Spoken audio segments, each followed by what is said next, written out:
So about that latest Smash review, in my opinion, it was one of the best ones that I've seen so far. Basically, if you don't know what happened in that Smash review, we got the Banjo and Kazooie release date, Terry Bogard coming to Smash, more DLC on the way after the Fighters Pass, and pretty much another thing that no one expected at all.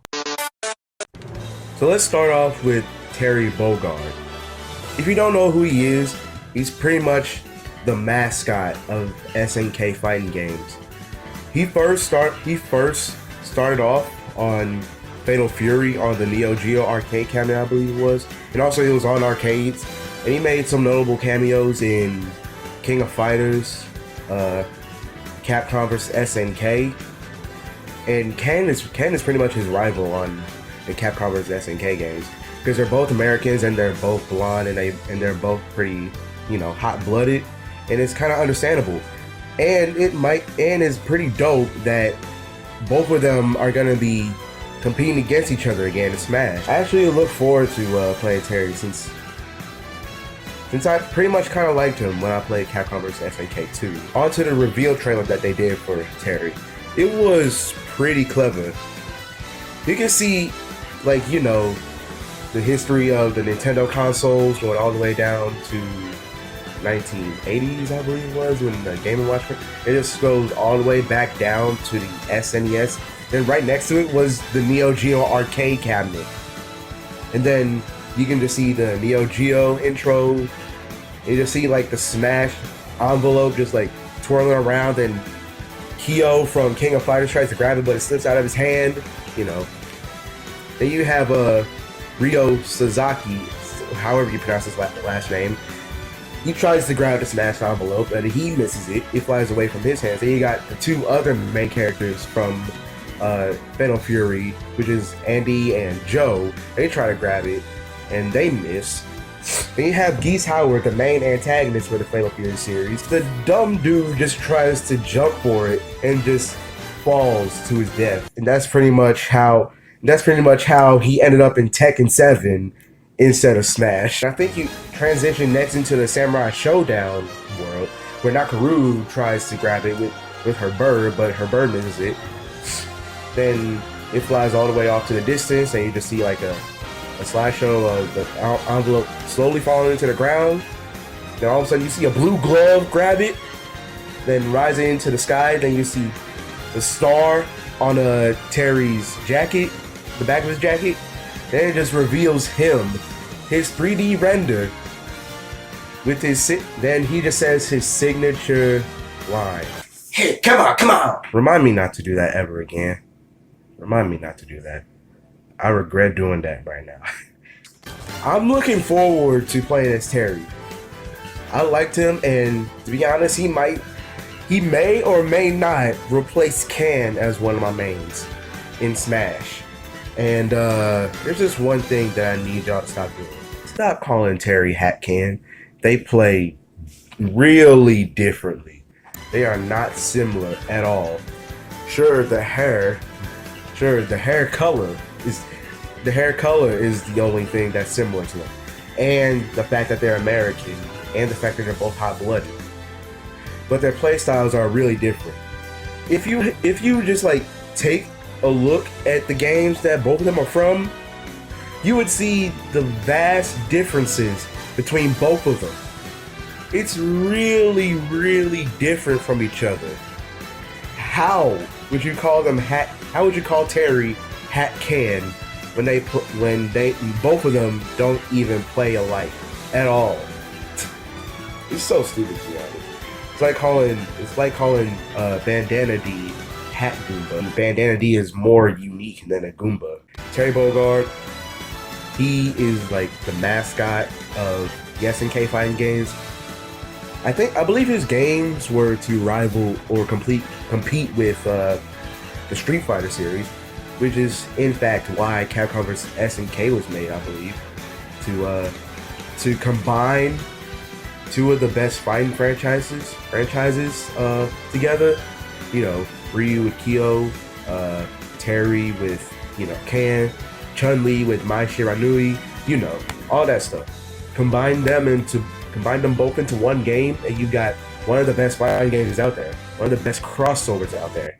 I only played Capcom vs SNK 2 though, but I did play some of the King of Fighters games, and I can see why they decided to choose Terry, because he's literally the mascot of those games. And now for the other things that they reviewed. There was Banjo-Kazooie, the release date, home run contest, and more DLC that's coming on the way after the Fighters Pass. Let's talk about the Banjo-Kazooie release date. They literally shadow dropped him on the day that the direct was, being shown. And we saw some gameplay of it. We saw Sakurai do his Banjo impression. And from the gameplay, people will already be proved wrong by saying that Banjo was or is a Duck Hunt clone. I played him when he got released, and he is far from being a Duck Hunt clone, like really far. They only show Duck Hunt as like a Banjo costume, and the reveal trailer for Banjo-Kazooie. That reveal trailer that we saw in E3, like the last Smash one. The only reason that they showed that was probably because of the comments. I don't know. I can see why that they were added to Smash, because they're highly requested, and they, shape the gaming industry and the gaming community. And it was one of the best games in the N64. And it did have an Xbox 360 game, which people thought it was like complete trash. But to be honest, I kind of liked it. I liked the game. I was pretty young when it came out on the Xbox 360, and it satisfied me. And I haven't played the old Banjo-Kazooie games when I was younger. I did play them like a little bit. And those games are really good, and I recommend them to anyone who hasn't played a Banjo-Kazooie game in their life. Home run contest. People already found a way to break it, and people already found a way to get like over 1 million kilometers with sandbag. And it really surprised me that people got that record that quick. And the characters that they use for that is either Hero, don't ban them by the way, Daisy, Ganon, of course, who else? And I believe that was it. Like the people with the strongest hits, basically. Hero is kind of easy to do, since Hatchet Man and Kaboom and stuff. Kaboom isn't really used that much, just his criticals and Hatchet Man. But his Hatchet Man can be too strong on the third hit because it goes through the barrier, like on the third hit, and stuff like that. And Daisy, you can see why she was able to get that much damage in like a few seconds, because of the turnip and the rapidly throwing it down like super fast for some reason. Then you got Ganon. DLC after the Fighters Pass. This basically means that every single character that has been highly requested is still in the running for DLC. Maybe not in the Fighters Pass, but pretty much after the Fighters Pass, if they're not getting into the Fighters Pass. Like any character, highly requested. There's Zora, Master Chief, probably Doom Guy, Shinobi, Ryu Hayabusa, Shantae, Bandana Wild D, all that stuff. Everyone's in the running again. It might be like the same scenario as Smash 4 where they have a ballot or something. Either that, or they'll probably just go off the ballot results from Smash 4 and stuff like that. I think anyone that's highly requested might have a chance to be DLC again. And I'm looking forward to it. No matter who the characters are, it's DLC, and I'm wondering, and I'm really curious on how they might play out in Smash. Last but not least, the thing that no one was expecting at all. Sans Mii costume. I didn't expect this at all. Like, I never even thought that Sans or Undertale would make any references in Smash at all. Like, it was least expected. Sure, I can understand the, I can understand the hype for him because people played his games and wanted Sans as a character. Well, personally, I didn't, but I don't really care if he does or doesn't get in, to be honest. Because I played the games, but I never really saw him as a playable character, to be honest. A Mii costume, yeah. I can understand the popularity. I played Undertale, I thought it was a good game, and I thought it was like a surprising addition to the game. Having a Sans Mii costume. The backstory to Sans having a Mii costume was that Toby Fox, the creator of Undertale, came to Sakurai's house. They played Smash, and Toby literally just obliterated him, and he got a Mii costume. It's so incredible that Undertale got a reference in Smash, or like representation in Smash. A Mii costume for Sans. They didn't add the protagonist or Frisk or anything. Sans, one of the most popular characters in the game. And nobody expected this at all. Like, it's, so hype, though. I need to buy him. I need to buy the Mii costume so I can become a Sans main for life. Sans main for life! Now, before I end this video, I just want to say a few things real quick. Since there are going to be more DLC coming on the way after the Fires Pass, let me ask you this. Can we stop with the toxicity that is Smash DLC speculation? Like, it's so stupid, to be honest. Like, every character is in the running again, and it just makes no sense that you can want this character but not that character. And if you don't want that character yet you still like it, you still get bashed for it. You get bashed for any character you like. You got Banjo-Kazooie getting bashed, Steve getting smashed, Steve Minecraft, if you don't know what I'm talking about, Terry getting bashed, even though he got in. Like, it doesn't really matter, to be honest. Does it really matter? It's only a video game character that got into a video game. Take other fighting games, for example. There's DLC in them, and no one is toxic about the DLC choices. Like, no one was toxic for Mortal Kombat or what other games? Tekken. No one was toxic about Tekken. Just, it doesn't matter who gets in or who doesn't get in. Like, just accept the fact that a character got in. Like, that's big on the character and its community. Just be happy for the community that wanted that character in, instead of bashing the ones that wanted him in for like a long time. Just stop and just accept the fact that he got in. He or she. No matter who the character is, it doesn't matter who gets in or who doesn't get in. It doesn't matter. It's not a competition on who gets in first. Remember that. Not a competition. Just a game.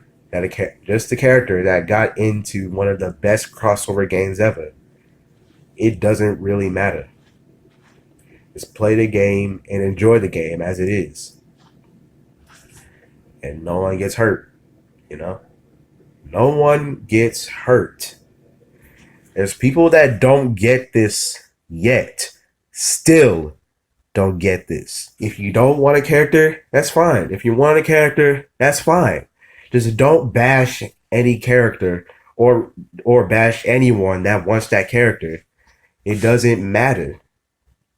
Just let people be. Don't worry about what they want. Worry about what you want. Or what you want to be represented in the game. Like, don't mind them. They're just doing their own thing. Worry about yourself and what character that you want. And don't make it a heated debate on what character you want. And you might not want characters, but you can not want characters and not be a trash human being at the same time. and people still do not get that at all. Like, it shouldn't matter that much that you gotta bash someone just because they want a character that you don't want. It's stupid, to be honest. And you need to reflect your ways when it comes to games like this or anything in general. It shouldn't be that big of a deal that you just gotta go out your way and just be typing on the keyboard, furiously just because you see something that you don't like. Respect people's opinions and respect people's wants. It's that simple. You need to stop. In the words of Filthy Frank, it's time to stop, fam. It's time to stop. And that's all I had to say for this video. I'm pretty much looking forward to the DLC and the Fighters Pass, and after the Fighters Pass, because any character would do would do at this point. Because we got Banjo, we got Joker, we got Hero, we got Terry, we got Piranha Plant, which is one thing that we didn't expect, and we pretty much got almost everything. Like now we just need like some of the popular requested characters or some other characters that that might give people a chance to play that game. But still, if it's a character that people heard of, it might be a good addition. If it's a character that people hasn't heard of, it'll still be a good addition because it gives people a chance to try out the games that they're from. Like same with Terry and Hero. Like some people barely played Dragon Quest, and people barely played Fatal Fury or King of Fighters, and basically any game from SNK or any fighting game. I mean, like any character is good at this point. It doesn't matter who, it'll still be good. I'm curious to see how the next characters will play in Smash, and I'm curious to see who will be in Smash. All right, that's all I have to say. If you enjoyed, please like or comment or stuff like that, and I'll talk to y'all later. Peace out.